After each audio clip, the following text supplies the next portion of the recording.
Her stepmother hauled her onto that improvised auction stage when she was just 6 years old.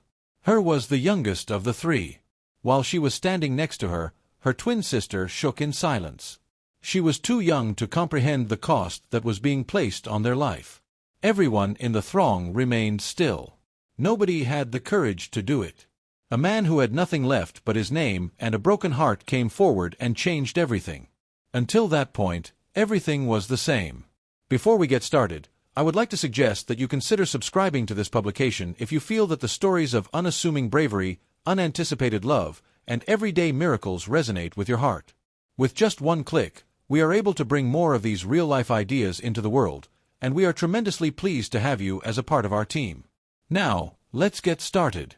The old cattle barn still had a slight odor of manure, despite the fact that there had been no cows in this location for many years. There were slivers of sunshine that penetrated the damaged roof boards, and dust was hanging in the air. The rusty livestock fences had been pulled aside in order to create a stage that was somewhat improvised. In addition, there were no animals being sold tonight, just like there are on the final Saturday of the month. It was individuals. In most cases, children. While wearing a faded denim shirt, Callan Brooks stood quite close to the rear of the room with his big shoulders slouched slightly. It was more of a habit than a response to any actual breeze that caused the collar to turn around. Rowan, his son, who was 10 years old at the time, held his father's hand with a calm and confident grip. The boy's eyes, which were pale and glazed by blindness, did not scan anything. There was also a dulling of his hearing. Callan had to talk slowly and clearly near his left ear in order for him to pick up a significant amount of data. But Rowan did not speak to Callan tonight, and it was maybe the most significant burden that Callan carried in his heart. He is not supposed to be here. Before the odor of desperation landed on him like it had on the others, every bone in his body urged him to walk away, take Rowan with him, and get out of there as quickly as possible. Then, however, she was dragged farther ahead. 2 young ladies. I am 6 years old, and possibly 7. They are identical in appearance, with the exception of their bare feet and injuries. One of them stood erect and defiant, even though she was shaking. As she clung to her sister's arm, the other, whose lower lip was trembling like a leaf in the wind, watched her sister. The woman who was standing behind them caused them to wrench their arms as she thrust them into the spotlight. She was thin, had keen eyes, and smelled like stale gin. While she was sneering and waving a cigarette in the air, she said, "This here is a 2-for-1. Girls, you are doing well. Have the ability to wash and cook, and keep out of the way." To begin, I brought them up correctly, beginning at 200. In the midst of the crowd, a low murmur could be heard. The men shuffled in an awkward manner. A woman who was wearing a church coat gripped her handbag even more tightly. Inside of Callan's stomach, he experienced a chilling sensation. The ranting did not cause the girls to show any signs of fear. That was the most terrible detail. They had been accustomed to it. On Rowan, he cast his gaze. A little inclination of his head indicated that his son was aware of the tension, but he did not see anything. No one was interested, the woman yelled. "That's fine. A 50-50. They will be successful. They have seen dread. And you won't hear them crying anymore. It's a precious asset." Callan's jaw began to clench. This was not something he had planned. He did not bring anything with him. All he brought was a broken radiator that he intended to deliver and possibly sell for scrap. Something in the twins' eyes, namely the vacant look that they had, and the way that she reflexively curled her arm over her sister, made it impossible for her to walk away. His own voice could be heard saying, $78. "This is my 3 cents. All of the heads turned. On the stage, the woman strained her eyes. "What is it?" "That is the only thing I have. You would like them to be given to someone who will not make advantage of you. Someone who will provide them with food and allow them to sleep inside. That is the only thing I can provide." There was a heavy and incredulous quiet that engulfed the entire room. The stepmother laughed loudly. As opposed to purchasing mouths, Callan stated that he was paying $78 for 2 mouths to feed on. It was a low voice, yet it was calm and steady. "I'm renting out a house." He took a step closer and grabbed inside his wallet, which was made of worn leather. There was a noticeable increase in the volume of the coins' clinks. Following that, a voice boomed out from the shadows behind the crowd, and it was a silky female voice that was definitely in control. "I'll take care of the rest." As everyone turned their attention, there was a woman standing at the top of the old stairs. She was wearing a heavy coat and a wide-brimmed hat, which partially concealed her face. A thin envelope was clutched in her gloved hand, and she handed it over to the one who was in charge of the auction. Nobody knew who she was, and nobody had the courage to inquire why. The eyes of the stepmother were filled with avarice. Callan turned his head to look at the woman, but she had already begun to go away, her boots making a clicking sound against the wooden floor of the barn. She did not turn around to look back. He then turned his attention to the twins. "Are you able to walk?" He who was holding her sister gave a slight nod. Callan was hunched over. "This is Callan." "Yes, this is Rowan. It is safe for you now. Recognize this." The girls did not respond, but the manner in which they stepped down from the stage with their hands securely gripped together as if they were lifelines was sufficient answers.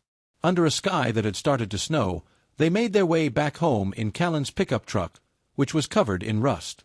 His only 2 spare jackets, both of which smelled vaguely of sawdust and diesel, were wrapped around the twins, and he handed Rowan the front seat. He also wrapped the twins in the coats. In spite of the fact that neither of the girls spoke, the younger one eventually dozed off while standing on her sister's shoulder. Despite the fact that she was still confined to the platform, the elder one continued to gaze out the window. "Which of your names are you?" he inquired, in a soft voice. The more experienced one was hesitant. "Aurelia," she hushed in a whisper. "Her name is Lyra." "The names are nice," Callan said. "Feeling hungry, you two?"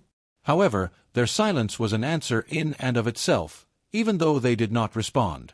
When they arrived at the cabin, there were 2 rooms, a stove that hiccuped on cold mornings, and a fireplace that had embers in it most of the time. They were able to enter their new world once Callan unlocked the door, turned on the light above them, and allowed them to enter.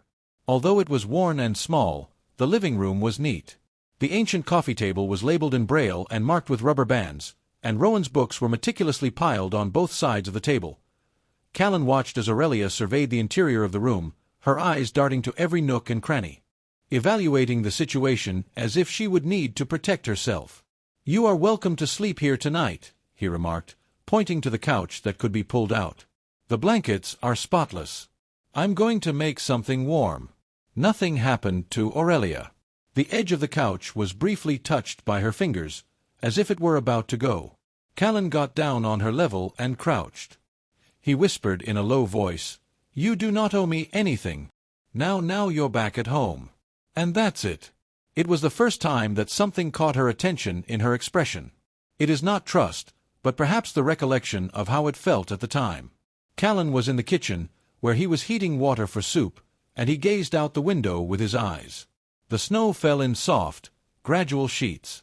He recalled the woman who was present at the auction. The manner in which she communicated. The manner in which she vanished. Is she a person? The question is, why him? On the other hand, those had to wait till another day.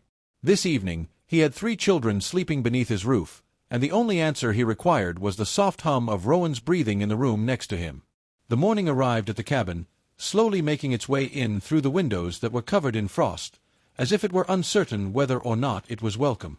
Callan Brooks shifted his position in the recliner as the old wood stove forced itself to cough twice before finally igniting into flame.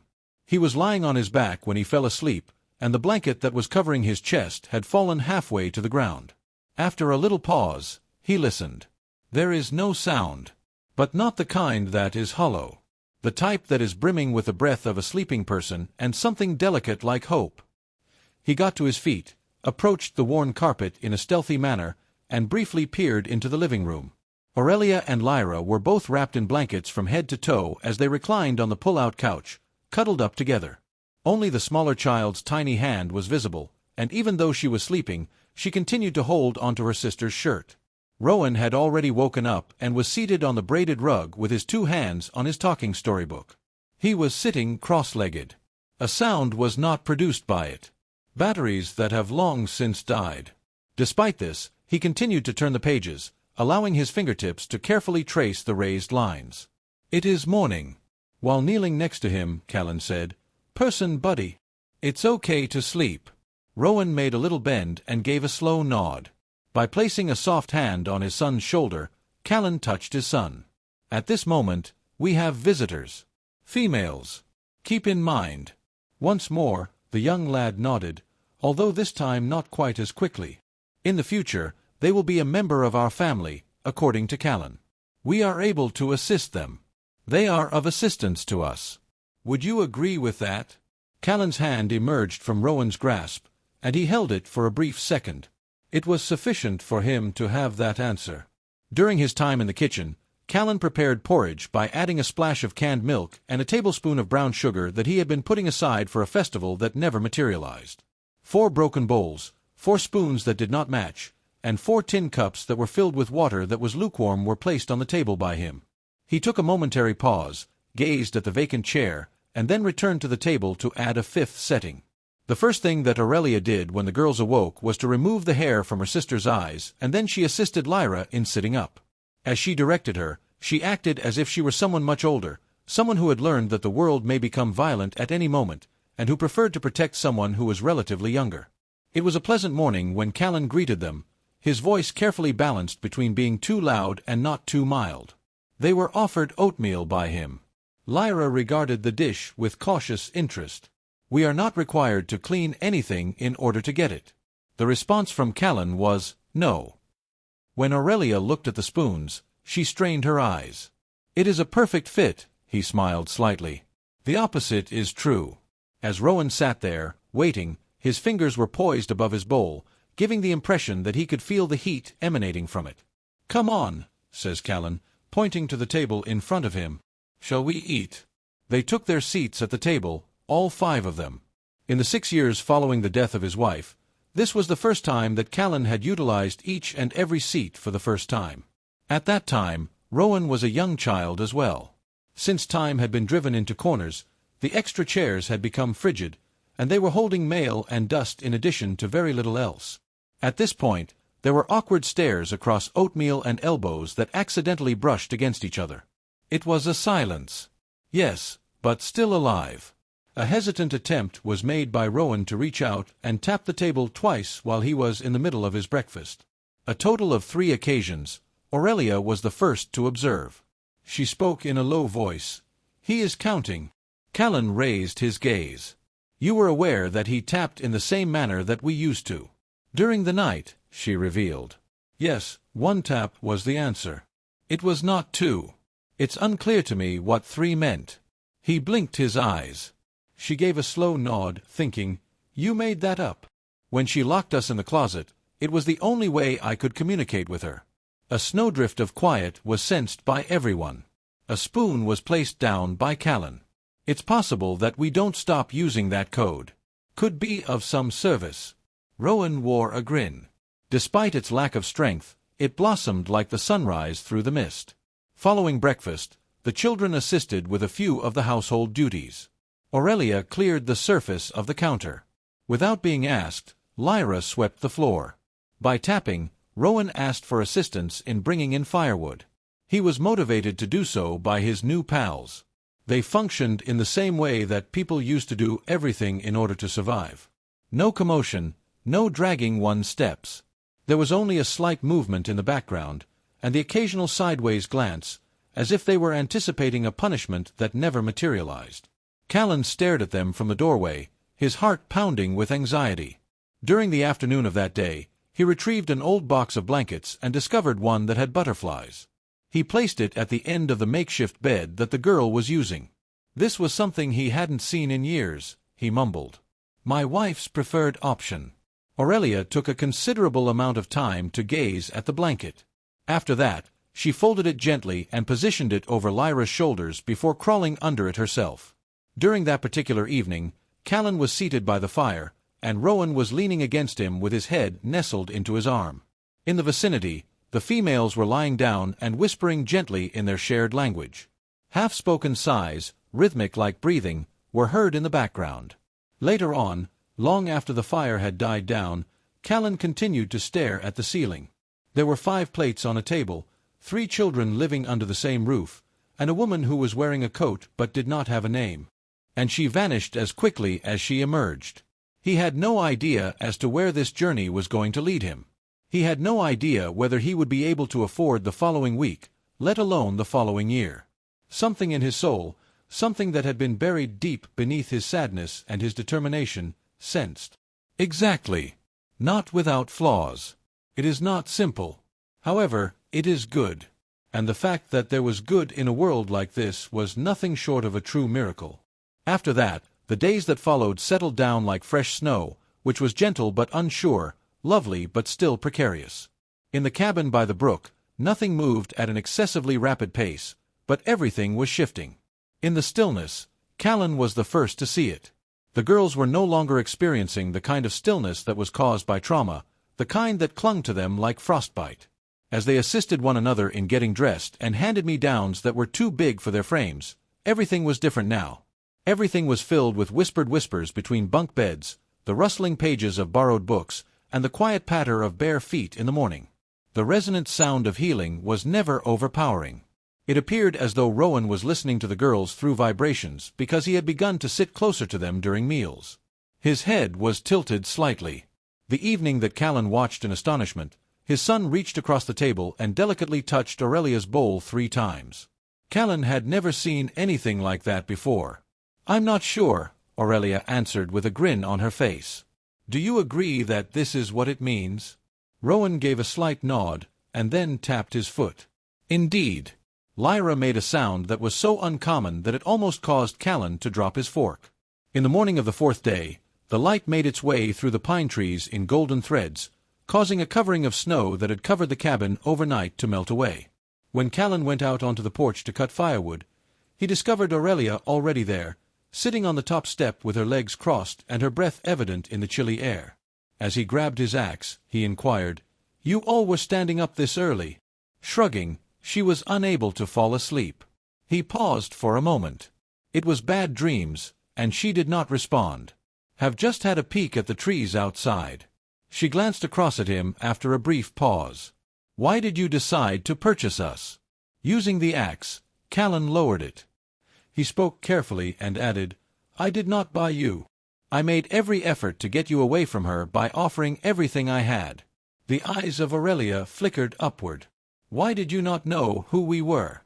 Taking a deep breath, Callan leaned the axe against the railing and sighed. "When Rowan's mother went away, he was roughly the same age as you. I am familiar with the appearance of a child's eyes when they have lost hope." Keeping her gaze fixed on him, she searched for a stutter in his words and a deception in his eyes. She did not come across any. Later that day, Lyra suffered a knee scratch after tripping over the rug that was located next to the stove. Although it was not a serious injury, it was bleeding, and she moaned more than anyone would have anticipated from a girl who is typically so strong. In order to examine the wound, Callan knelt down next to her and examined it with his fingertips.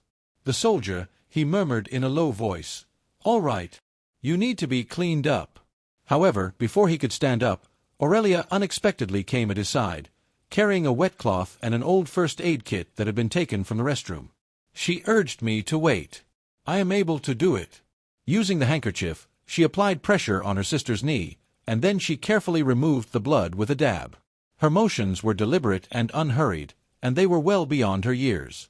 Prior to applying ointment and a bandage, she softly blew on the sting in order to alleviate the pain. "I don't know anyone else who is better at healing wounds than she is," Lyra sniffled. One of Callan's eyebrows was lifted. "What do you know about all of that?" Aurelia did not raise her head. "I observed the nurses in duty. The fact of the matter is that her voice was unmoving each and every time she beat us so hard that we needed to go to the emergency room, but her hands never once shook. On that particular evening, after the children had gone to bed, Callan remained at the window and once more observed the snowfall. The woman who had been at the auction, the sophisticated stranger who had disappeared without a name, was the subject of his thoughts wandering. Even though he was still unsure of her identity, he discovered that someone had placed a sealed letter in their mailbox that morning. Inside the envelope was a note written in neat cursive and $100 in cash. "Proceed with your journey. It's not as bad as you believe you are doing this." He remained fixated on the message for a considerable amount of time. "Is she a person? So why him?" A week later, Callan took Rowan and the twins on their first expedition together, which was an afternoon spent at the county library. They drove to the edge of town to make their entrance. Despite the fact that he was uncertain about how they would be treated, particularly with three children who were so obviously distinct from one another, he thought that familiarity would reduce the level of suspicion. They were greeted with friendly eyes by the librarian, who was a nice widow by the name of Miss Louise. While she was scanning the library cards of the girls, she said to him, "You are the man who saved those girls." It is not true that Callan corrected her. May God bless your heart. During her exploration of the children's department, Lyra came onto the shelf containing the audiobook and immediately rushed to show Rowan bouncing on her toes. While this was going on, Aurelia was silently making her way through the non-fiction department of the bookstore until she finally came to a stop in front of the human anatomy section. A book spine was the object of her fingernail rubbing. She hushed, "I want to know how everything works," to herself. Alongside her, Callan knelt down. "In your body?" She responded with a negative. "What is the best way to fix people?" And he smiled. "This is an excellent place to begin, so let's get started." They left the library with 5 books, 3 youngsters who were smiling, and something more that Callan had not anticipated. The gears of a broken clock seemed to be coming back to life, giving the impression of a bizarre sensation of forward momentum. During the night when Callan was tucking Rowan into bed, the young kid made a quiet tapping sound against the mattress. There is a pause, only one. Indeed. Callan wore a frown. "Is that what you are saying?" "Indeed. This is for Bud." As Rowan turned toward him, his eyes, which were pale, widened in a manner that resembled clarity. The voice was scarcely heard as he murmured, "She has helped. Her voice is heard by me." Callan became ice-cold. Lyra Rowan shook his head. "Is that what you mean?" When Callan looked at Aurelia, he was overcome with something that he was unable to name. Never before had Rowan spoken so clearly, never before had he mentioned a name, and he had requested in such a gentle manner. Rowan responded by delicately tapping his palm and saying, "She touches my hand. I am aware of what is genuine." That evening, Callan sat by the fire once more, his knees hurting and his heart being full.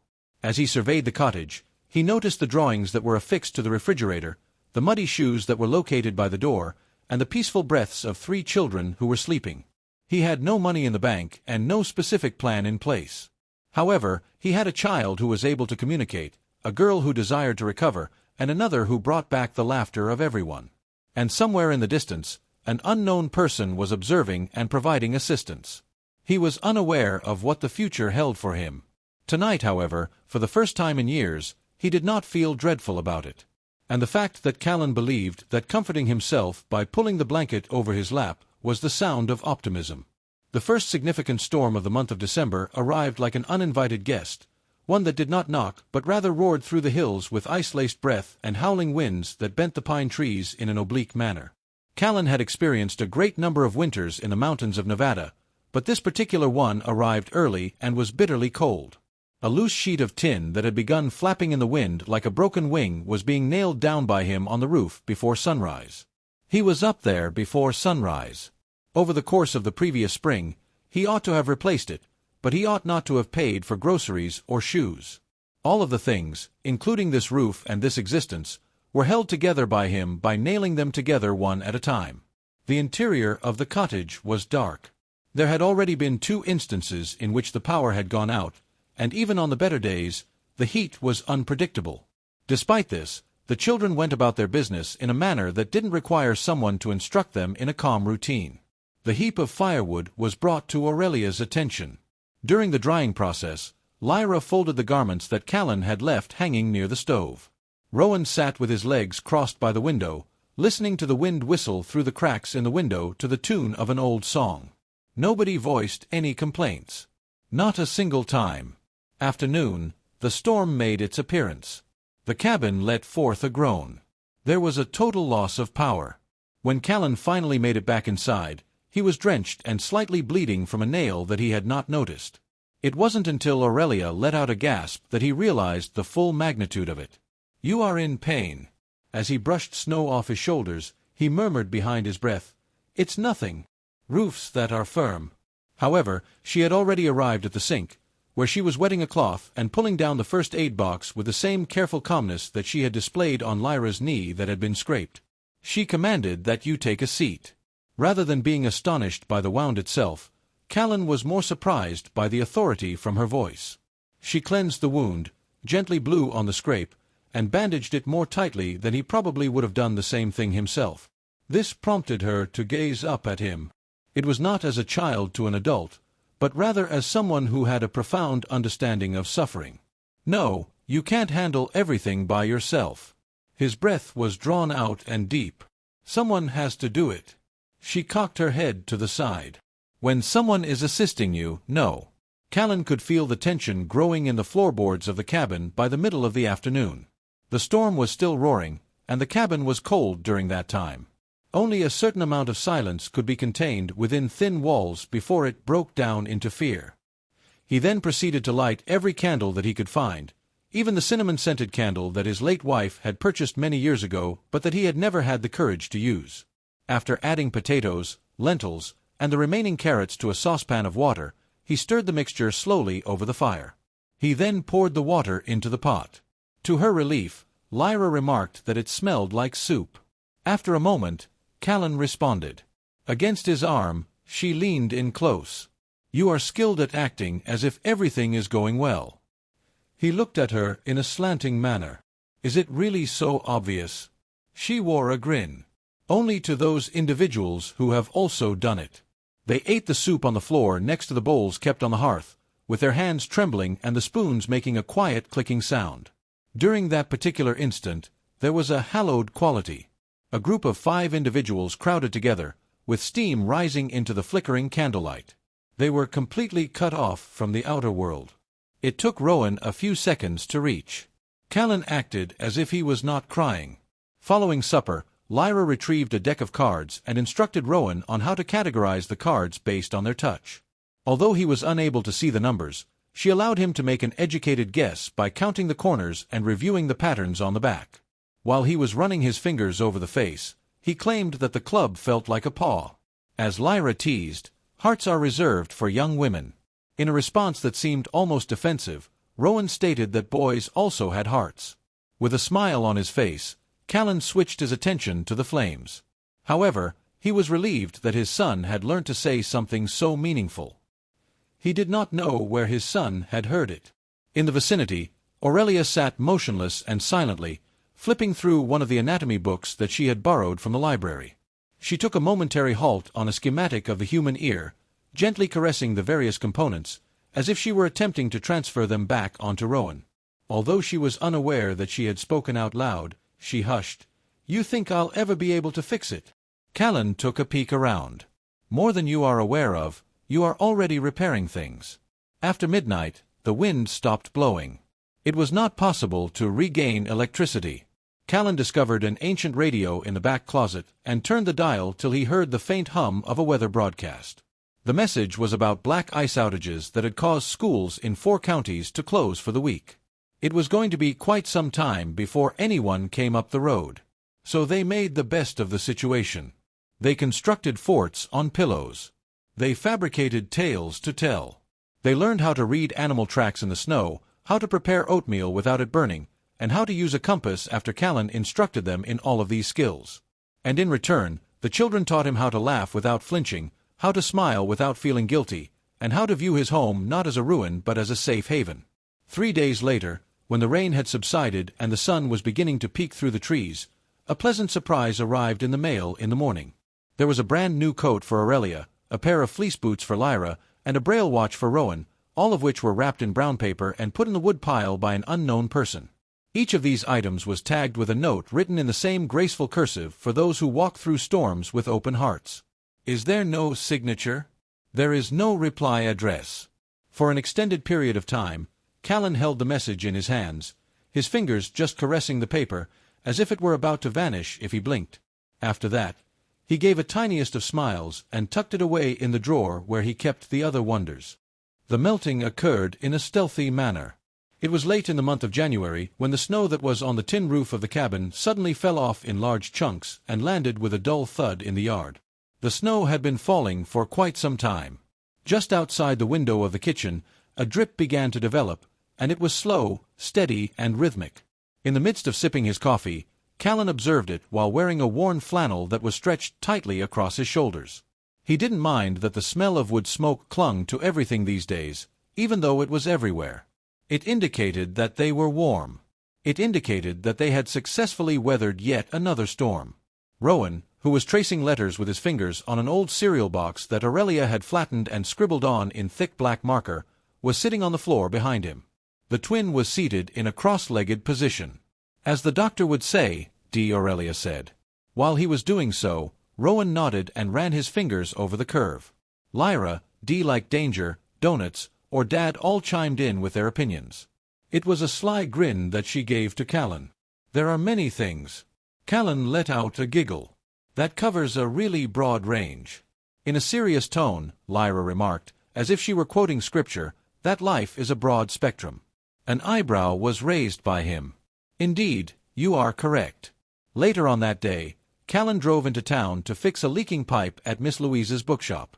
He brought Aurelia along for company, and she wasn't just interested about everything. She'd taken to asking questions about everything, including valves, wrenches, and pressure gauges. She observed as if she were someone who was gathering information for a specific purpose, as if she required it. Before the pipe explodes, she questioned why it makes a hissing sound. Callan explained that this occurs due to the fact that the air is forced through before the water does. It serves as a warning. Listen carefully. Aurelia gave that a lot of thought for a considerable amount of time. As a result, everyone hisses. In a sideways gaze, he looked at her. What exactly do you mean when you say that they are on the verge of breaking? They begin by hissing. They had some pointed remarks. After that, they shed tears. When confronted with that, Callan was at a loss for words. Her age was 6. Or perhaps 7 it is now. He was uncertain about it. In any case, she witnessed an excessive amount. After the job was over, Miss Louise presented them with a dish of oatmeal cookies and a cup of cocoa. The loud shriek that came from outside the shop was the high terrified sound of an animal that was in peril. They were sitting in the warm front nook of the shop when they heard the sound. Prior to anyone else, Aurelia was already standing on her own. They hurried outside and saw a golden retriever puppy that was entangled in the wire fence of the neighbor. The puppy had a gash on its front leg and was bleeding. A neighbor stood nearby, appearing to be in a state of worry and uncertainty. A muttering came from him, "I'll call animal control." As she sat in a crouching position next to the dog, Aurelia spoke softly. "Not at all." With a level of composure that belied her years, she stated, "I am able to assist." Callan came on the scene. "Am I correct?" Without looking at him, she gave a slight nod. "While he is terrified, he is not a threat." A splint was improvised by her by tearing a strip from the hem of her shirt, applying it to the wound with a gentle pressure, and then using a nearby twig and additional cloth to stitch it together. During the entire time, she was softly humming a tune. She stated that her biological mother would hum when they were young children. There was no lullaby in it. Compared to that, it was more stable. It is reassuring. The puppy stopped trembling. The words, "That child has healer's hands," were murmured by Miss Louise, who was standing behind Callan. Even though Callan did not respond, he could feel something getting settled in his chest. One that is similar to pride but more profound. Paying homage. During that evening, Aurelia sat quietly painting in one of Rowan's old notebooks while they were sitting by the fire where they were sitting. A rough but detailed sketch of the dog's leg bones and muscle wound site was displayed as she held it up. All of the information was labeled as well as she could handle it given her limited spelling abilities. He stared at Callan. "Are you able to recall that much information from the books at the library?" She gave a slight nod. Straightforwardly, she stated, "I want to help people." Rowan curled up next to her, grabbed for her artwork, and softly touched the page after he had finished. Just a single tap. Callan mumbled, "Yes, you are already fixing us," she believed. One of the packages arrived the following morning. Not a delivery truck, and there was no knock at the door. On the porch, there was nothing more than a cardboard box that had been covered in brown paper and appeared to have grown there. There is a brand-new stethoscope on the inside for children. A child-sized white coat that is completely blank on the inside. In addition, There is a book with the title Healing Hands, a guide for beginners to medical curiosity. There was a note slipped inside, written in the same sophisticated script. One for the young lady who already knows what the majority of grown-ups fail to remember. It is compassion, not credentials, that is the starting point for healing. Callan remained on the porch for a considerable amount of time. As he held the message in his fingers, the mountains around him were silent. A trickle of snowmelt fell from the eaves. Someone, somewhere, was keeping an eye on them, not from the shadows or behind cameras, but with a heart that recognized something that was worthy of their care and attention. He smiled softly as he stared up at the moon and the sky. He hushed. "Thank you very much." There was neither a shriek nor a dance from Aurelia when she opened the package and took out the coat. She did not shed any tears. Simply putting it on, she buttoned it with her little fingers, and then she gazed down at herself as if she had known all along that it would come. She had a more erect posture. "Do you think I may be a physician?" One of Rowan's hands was raised, and he offered a convincing thumbs up. Callan remarked that you have the appearance of someone who was born to do this. A solemn nod was she given. Then I had better proceed with my journey. During that particular evening, Lyra was positioned on the old couch, leaning against Callan, while Rowan scribbled letters across her arm. "Do you believe that Aurelia will actually become a physician in the future?" She inquired about it. According to Callan, "I believe that she is already."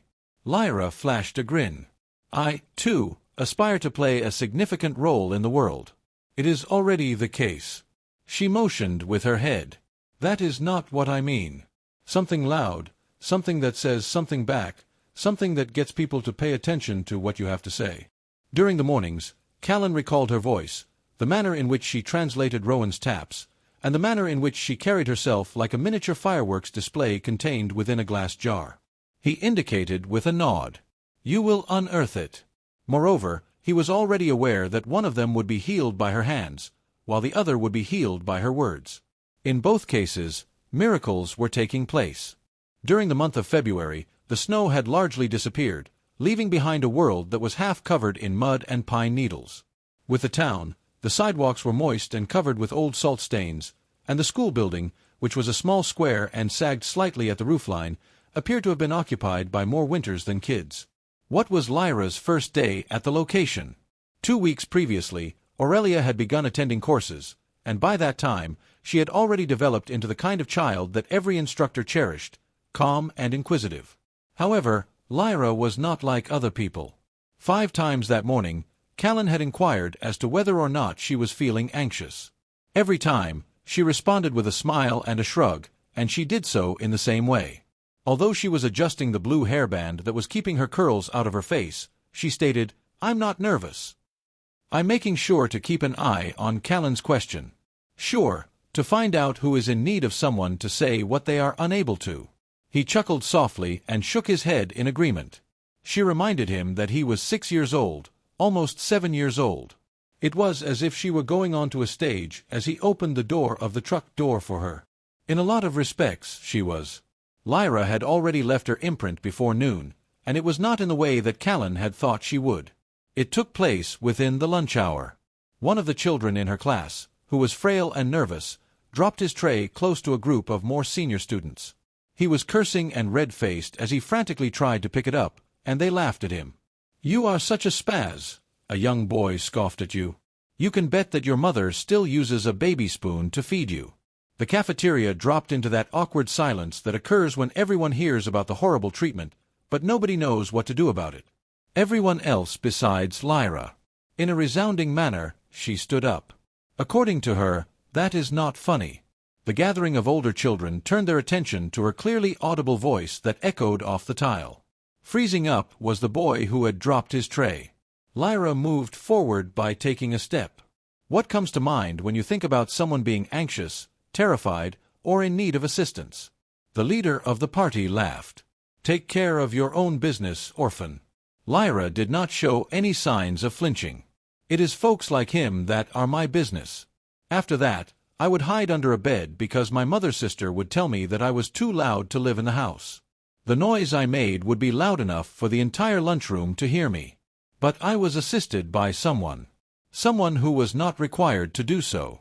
As a result, I am familiar with the sensation of having no one speak out. Absolute silence, if you will. After that, there was a clap. First one, then two, and then an additional one. When the boy dropped his tray, he looked at her with a look that suggested she had conjured up fire. Lyra proceeded to begin eating her peanut butter sandwich after she had just reseated herself. In the later part of the day, Callan received a phone call from the office of the principal. He was prepared to hear some unfavorable news. On the other hand, he was greeted by Mrs. Hewitt, the principal, who appeared more surprised than concerned. "I just wanted to express my gratitude to you, Mr. Brooks," is what she stated. To what end? For bringing up a civil rights activist who was only 6 years old. That night, while Lyra was having dinner, she related the entire event with the same casual tone as if she were narrating a game of tag being played. Aurelia showed a blink. "In front of a 5th grader, you stood up?" Lyra slammed mashed potatoes into her lips and expressed her opinion that he was a jerk. Rowan flashed a grin and lightly scratched the table. "Indeed." With his gaze fixated on his youngest daughter, not by blood but by bond, Callan reclined back in his chair and gave her his whole attention. She was becoming more and more engulfed in her fire, and the others around her were beginning to see the light of that fire. In the following week, an envelope was delivered. There is no reply address. This time, there is no handwriting. Instead, there is a little embossed card nestled inside. There is a need for more voices like hers in the world. Just think of this as the beginning. An application for a scholarship to attend a junior speech and debate summer program that was located at a private university 3 hours away was contained within the envelope. Costs are taken care of. Callan came this close to dropping the form. "Once more," he mumbled, "someone is keeping an eye on us." Lyra did not show any signs of blinking. "That's good. I want them to be able to see."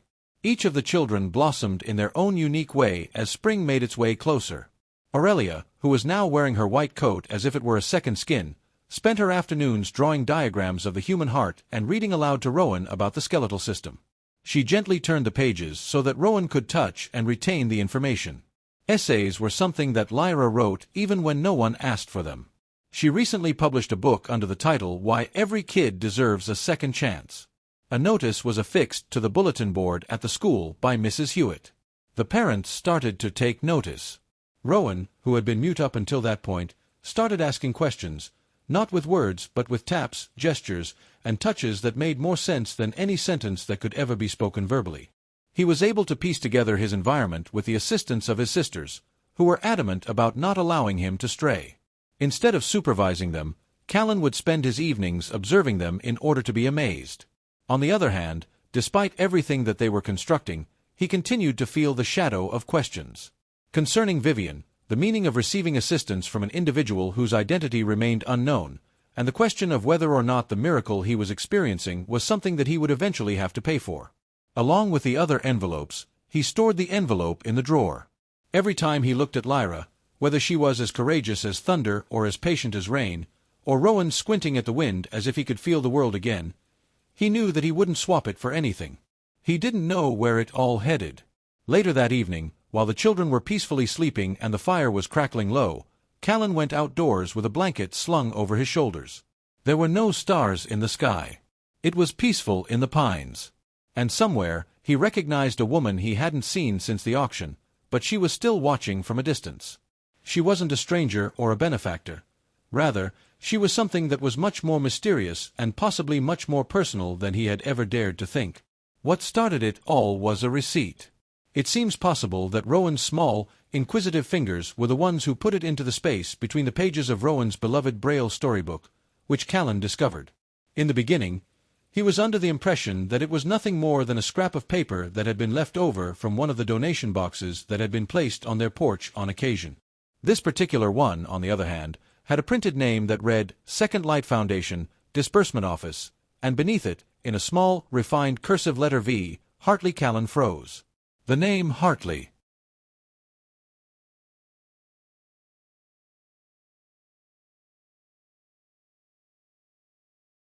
He was familiar with that name since it had been on the margins of a news item about a woman who had become a billionaire but had vanished from the public light many years ago. She was an orphan herself, and he had heard the word Second Light murmured once in a town council meeting when someone mentioned a fund that surreptitiously paid off overdue lunch debts for children across 3 counties. She was a tech entrepreneur who converted into a philanthropist. He remained fixated on the receipt for a considerable amount of time. It was chilly in his hands. He had not gone in search of answers, but perhaps it was time for him to do so.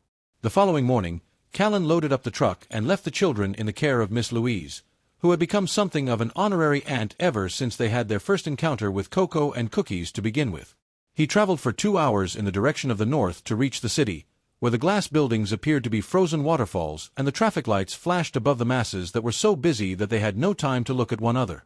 A modest office in a quiet downtown block with no sign on the door, just a brass number and a buzzer, was the location that he discovered when he went to the address that was indicated on the receipt. After pressing it, a voice responded, "Second Light, I'm looking for Vivian Hartley." He continued to press it. There is a pause. "Are you scheduled to attend a meeting? However, I believe that she may have been the one who saved my life. I only have 5 minutes to spare." One more pause, this time taking a longer one. "Then you should enter." The lobby was tidy and completely silent. Piano music played softly from a location that was hidden from view. There was nothing dramatic about it. It was just a song that settled quietly into the bones. He was greeted by a woman dressed in a charcoal suit. "I am Mr. Brooks." He indicated with a nod. A door with frosted glass was opened by her, and she motioned for him to enter. "Ms. Hartley does not meet with a large number of individuals, but she has requested that she be contacted in the event that someone ever comes to her, asking for her personally." Callan's throat became more constricted. "Why do you feel the need to bother her?" Vivian Hartley was seated at a desk made of light oak, which was surrounded by windows that had a view of the tranquil outskirts of the city. Her face retained the same sharpness and balanced serenity as the snapshot he remembered from his late 40s, even if she was older than that. Perhaps she was 50 years old. A plain sweater and jeans were all that she wore. She did not wear any jewelry or makeup.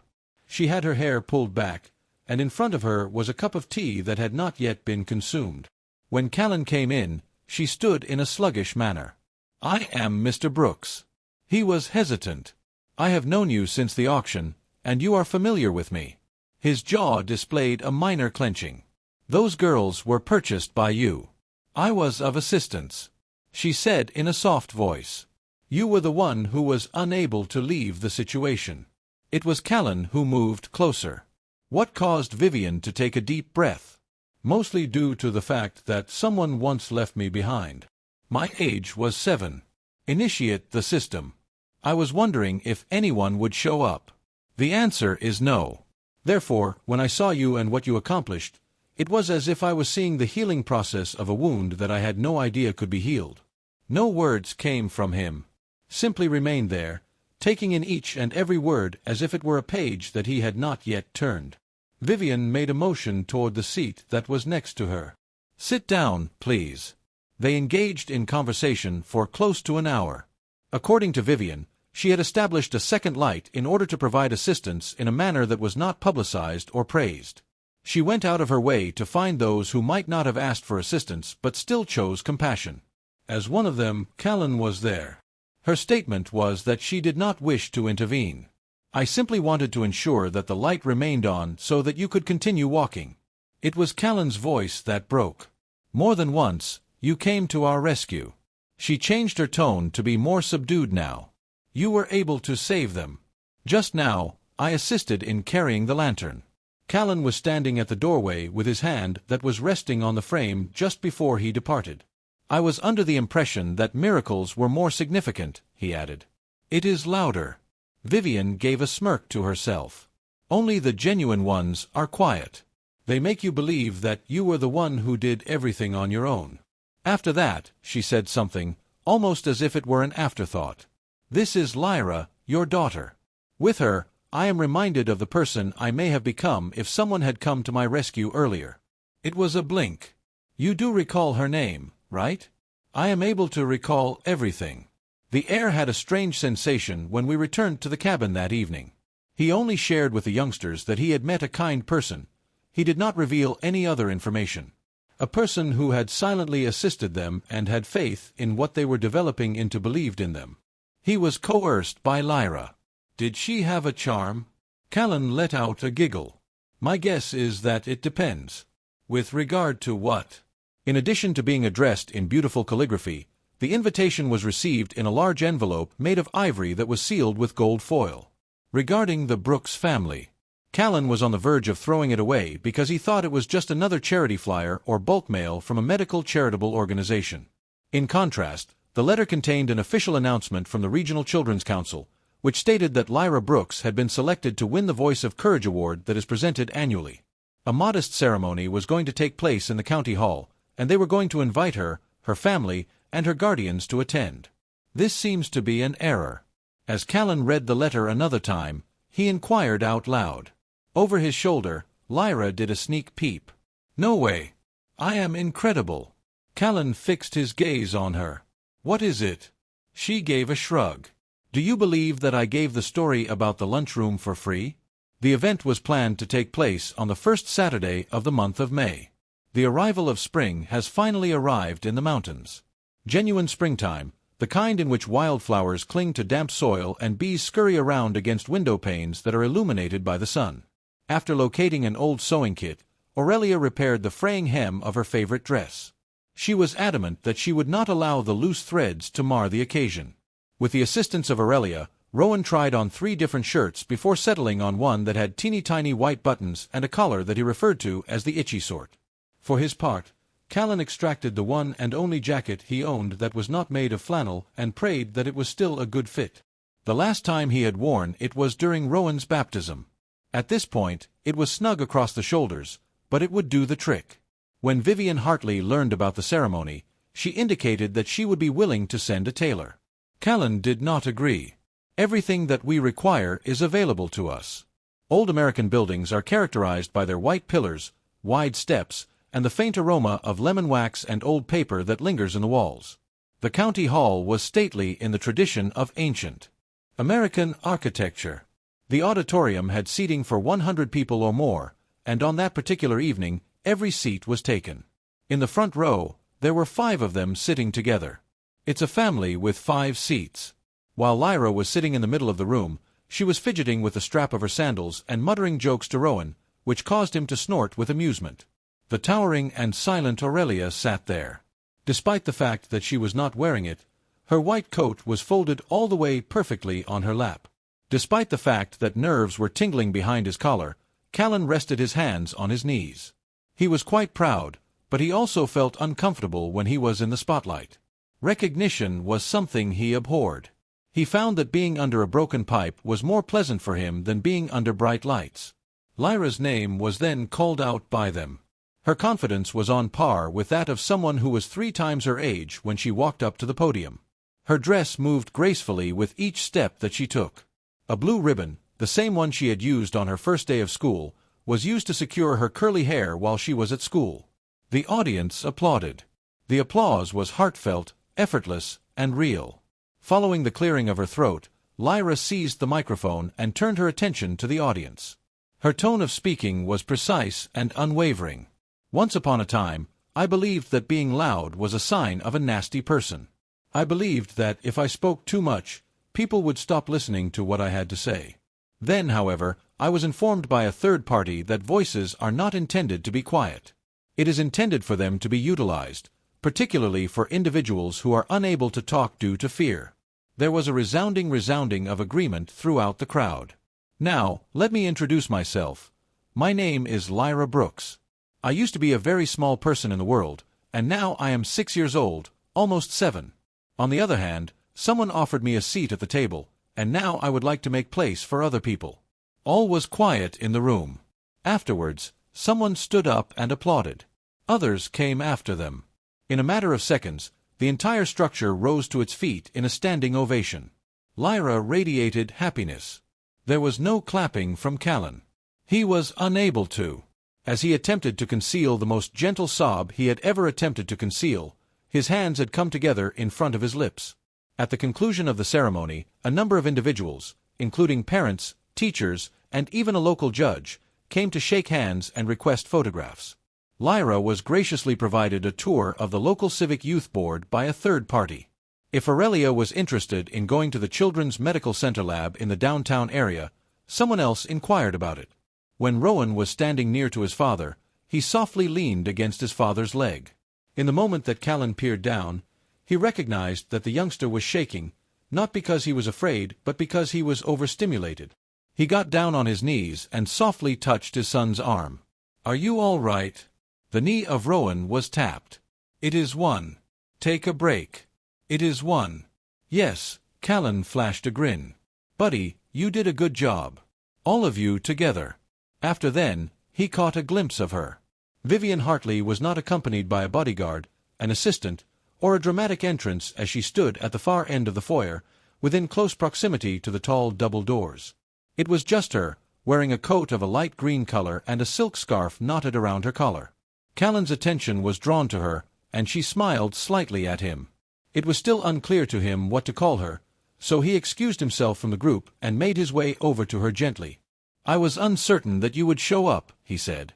"I was unsure whether or not I should," she responded. Callan stated in a straightforward manner that you are a part of this place.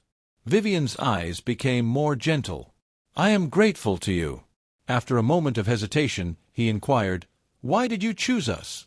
She turned her gaze away from him and into the crowd of 3 children who were giggling next to the refreshment table.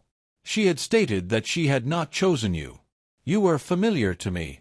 There is a contrasting aspect. Choice is synonymous with power. Destiny is implied by recognition." After a brief pause, he let that to remain between them. Following that, he made a statement that he hadn't made in more than a decade. "Would it be possible for you to visit the residence at some point?" Vivian blinked her eyes. "I would do that."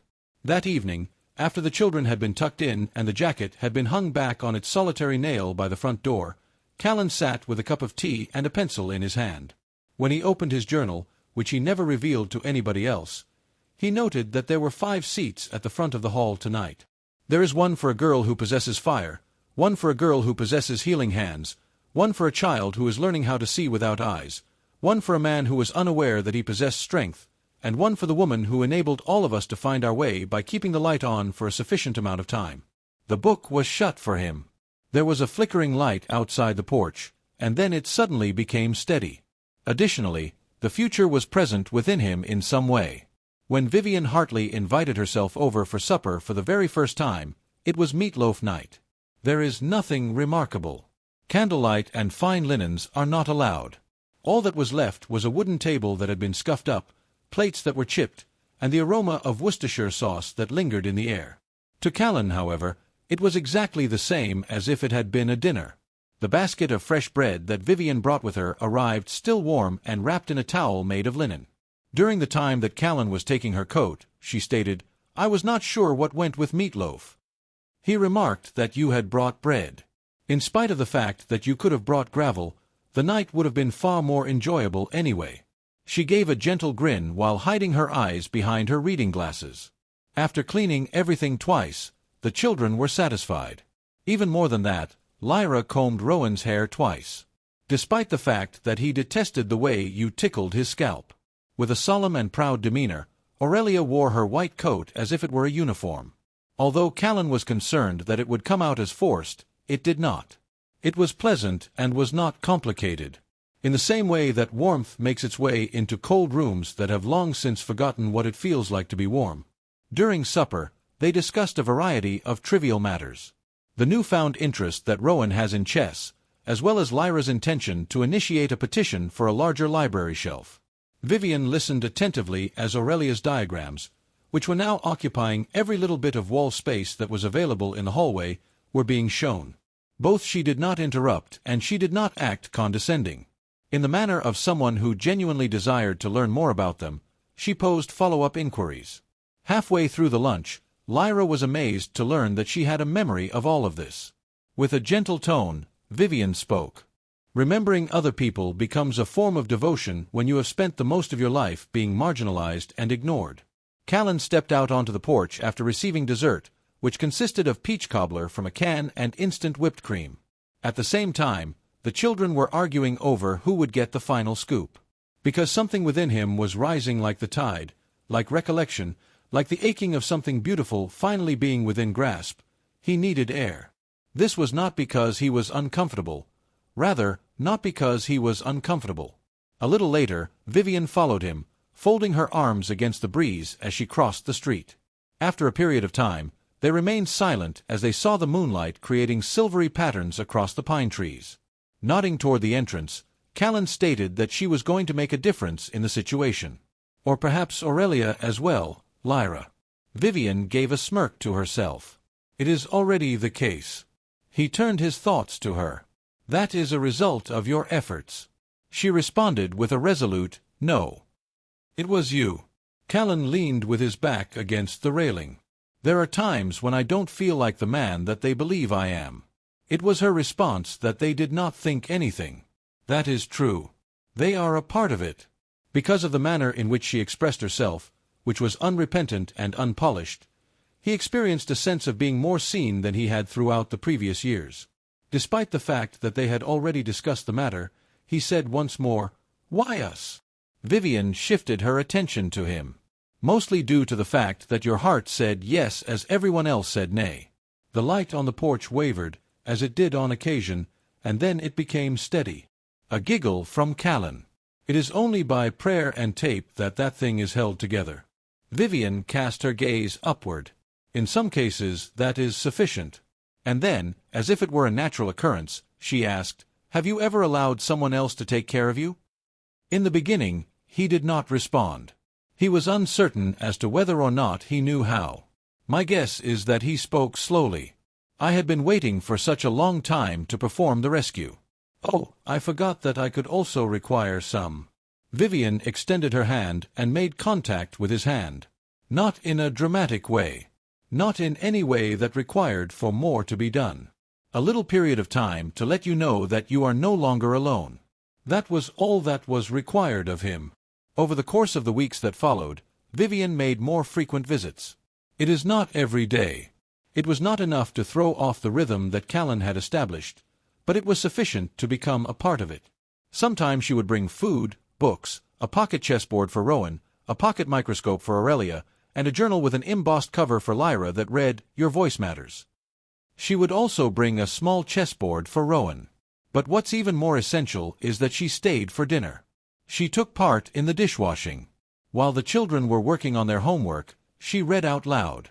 She never attempted to take the place of anyone else. On a constant basis, she arrived in a gentle and complete manner. Rowan found himself dozing off with his head resting on Vivian's knee while she read from a collection of fables during the afternoon of the last day of May. When Callan entered the room, he stopped in the doorway and watched as she gently brushed his hair back with a tenderness that almost brought him to his knees. In a low voice, he mentioned that he had never before fallen asleep in the presence of other people. It wasn't even me when he was a young child. Vivian raised her gaze. As a result, I won't move. After reaching the other side of the room, Callan sat down next to her on the floor and let out a breath that he had not been aware he was holding. As soon as he admitted, "I believed that love like this would come. That was the end of it if you were to lose it." She stated that it does not occur just once. When the time is right, it will arrive. In addition, there are times, and only instances, when you are fortunate enough to realize it. They remained seated for a considerable amount of time. There are no declarations or confessions made. There was nothing but the hum of tranquility that was now permitted to exist without any doubt. In the middle of the night, Rowan shifted in his sleep and whispered a phrase to Callan that he had never heard from until that point. "Mother." Vivian turned around when she was halfway out the door. Callan merely murmured. In the past, he had never stated that. Suddenly, she blinked her eyes and threatened to cry. Then he was not referring to me at all. Callan wore a grin. I don't know. Maybe it was something that he experienced this evening. It is love, presence, and safety. After remaining there for a brief period of time, she proceeded to leave the porch light on behind her, as she had done previously. The conclusion of the academic year coincided with a rapid influx of firsts for the students. Rowan gave his first performance in the classroom, which consisted of him standing at the front of the room with Aurelia standing next to him and reciting a poem that they had both committed to memory together. Despite the fact that he was unable to see the faces of those in the crowd, he was able to feel the acclaim. It was warm and enveloping, like sunlight on skin. The offer to join the junior speech team at the state level was Lyra's first official invitation to participate in the competition. Her article, titled "A Quiet Kid's Guide to Being Loud," had been published in the local newspaper, which resulted in an outpouring of responses from readers who were twice her age. The first anatomical model that Aurelia had ever created was cobbled together using cardboard string and perseverance.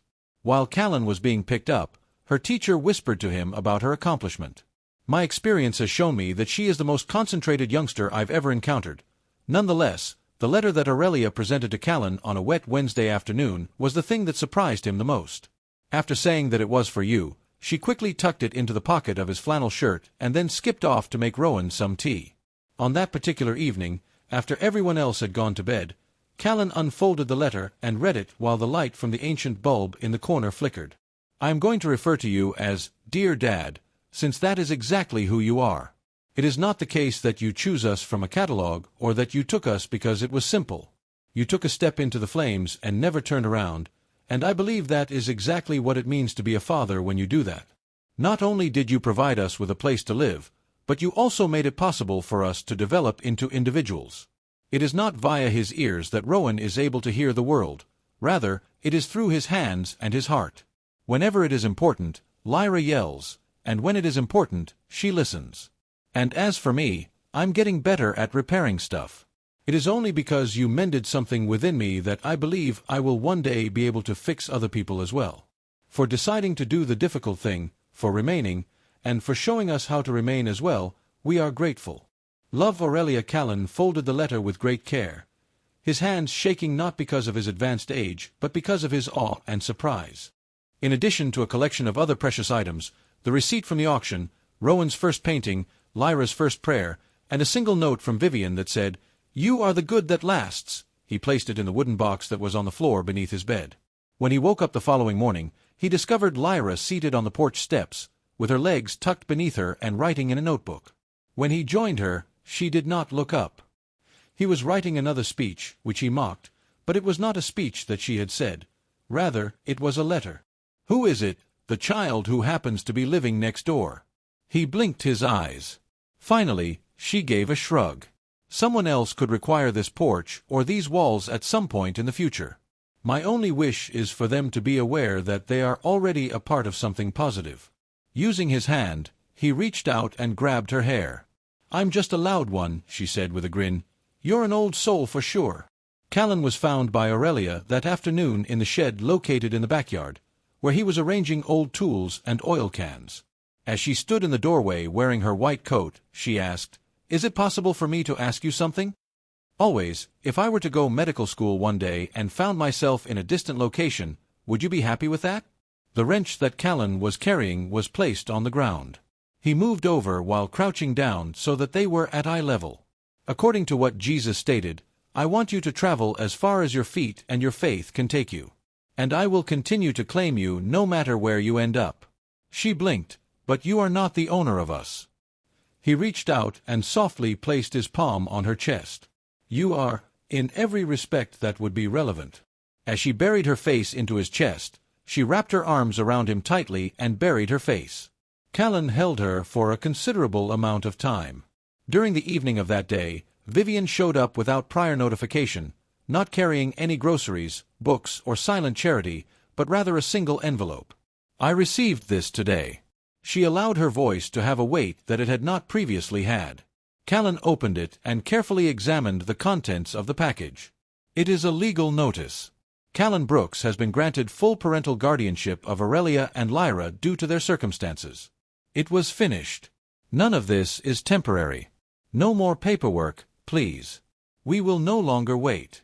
He was taken aback as he gazed up at Vivian. "Can you take credit for this?" She responded with a negative. "You did," but her eyes sparkled with emotion. She said in a hushed voice, "Your family now." When Callan nodded, his voice was deep. "You are as well." She was hesitant. "Never in my life did I imagine that I would be a part of something again." At that moment, he took her hand and murmured, "You are not included. You are a part of it." On that particular evening, They lighted the fireplace for the very first time, not for the purpose of keeping warm but rather for the purpose of celebrating. Lyra gave a dramatic reading of the guardianship letter that she had been given. More than everyone else, Rowan clapped loudly. The cookies that Aurelia insisted on preparing were made with an excessive amount of flour and a lack of patience. And Vivian remained for a considerable amount of time after the dishes were finished. She was observing Callan as he cleaned the floor of the kitchen while she stood in the doorway of the kitchen. She said that you appeared to be exhausted. It is a good kind, isn't it? I am, he said, but it is a nice kind. The man turned his back to her. That is, the kind that gives you a sense of being alive. The woman moved in closer. This time around, I've been considering staying put rather than vanishing. He tried to grab her hand, but he remained still. This time, she was successful. After some time had passed, Callan opened his journal and wrote, "We were strangers bound by circumstance." This was done while everyone was sleeping and the fire was smoking low. We are now a constellation of opportunities for second chances. This home used to be a peaceful place. It is now singing.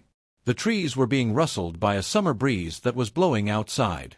5 hearts were peacefully sleeping within the room. And somewhere in the time that had passed between then and now, between who they were and who they had become, they had woven together something that was even more uncommon than staying safe. A forever. The morning started out just like any other. Through the open window, the sound of birdsong could be heard, and the sunlight seemed to be curling around the curtains as if it had been waiting for permission to enter. In the kitchen, Callan Brooks was standing barefoot on the chilly flooring. He was pouring coffee with one hand while making pancakes with the other. The cabin was filled with a delicate type of happiness, the kind that does not arrive loudly but rather by 1,000 modest wins that were earned after a lot of hard work. The first person to shuffle in his steps was Rowan, who was now solid and confident in his actions. In the absence of any direction, he made his way to the table and tapped the edge twice. Certainly, he was prepared to eat breakfast. Callan inquired, "Do you want maple syrup or berry flavors today, Bud?" Rowan flashed a grin before tapping once more. What a wonderful selection! The next person to speak was Lyra, who interrupted her in the middle of a debate she was having with herself about whether or not pine trees should be considered an architectural feature in her most recent speech protecting the forest. Her notepad was thrown onto the couch, and she grabbed a banana before beginning to pace about the room. "Currently, you are delivering a speech while wearing your pajamas," Callan teased. There was no halt in her motions. Not a genius waits for the laundry to be done. As she always does, Aurelia entered the room in a calm manner, wearing her shirt that had been nicely pressed and the stethoscope that was still hanging around her neck, but this time it was merely symbolic. She spent the summer working as an intern at the rural clinic in town, where she observed nurses and gently corrected them when they used terminology that was no longer in widespread use. Vivian followed closely after, carrying a basket of folded clothes and humming a melody that no one could quite identify, despite the fact that everyone around her felt as though they should have. After catching Callan's attention, she broke into a grin. Without a need for words.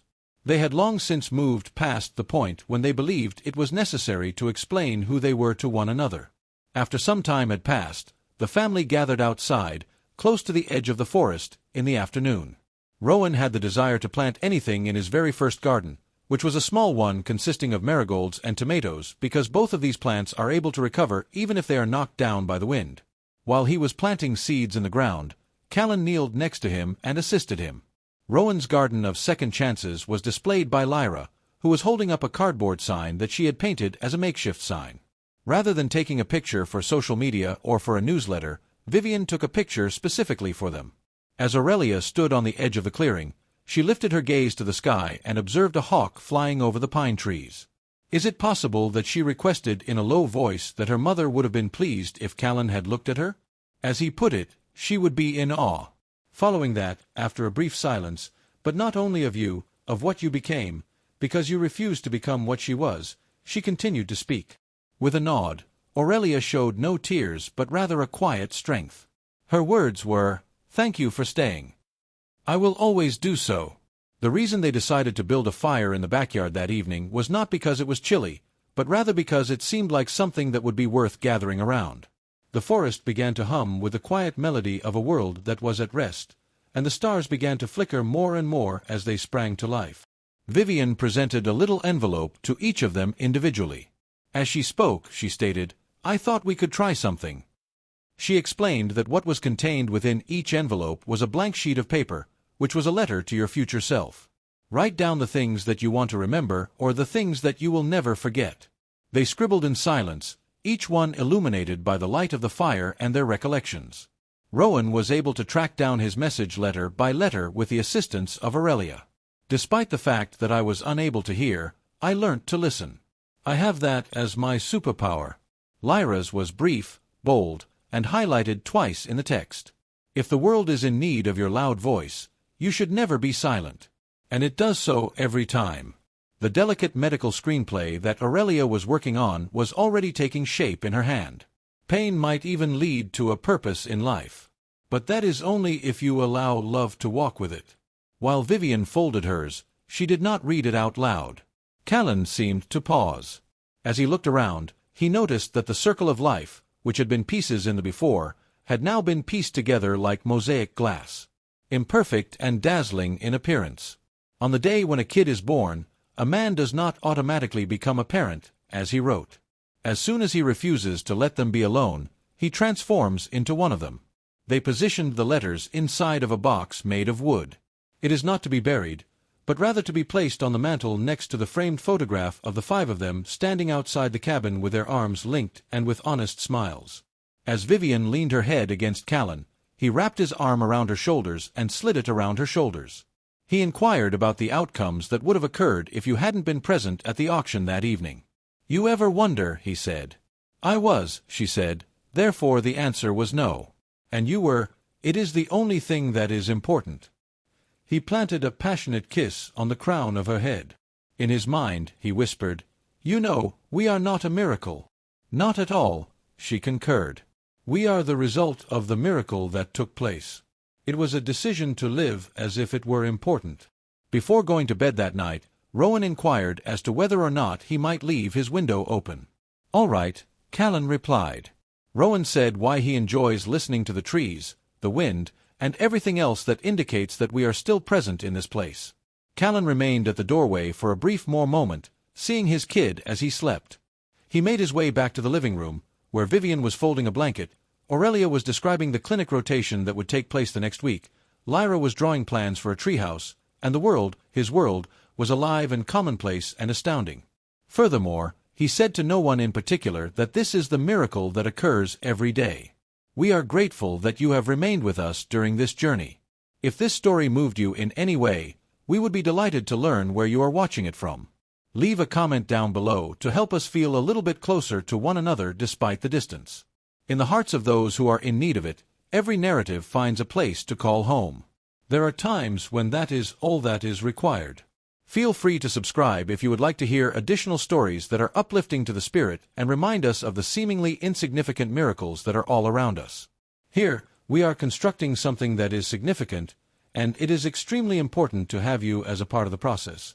We are grateful that you have chosen to spend this time with us, from our hearts to yours.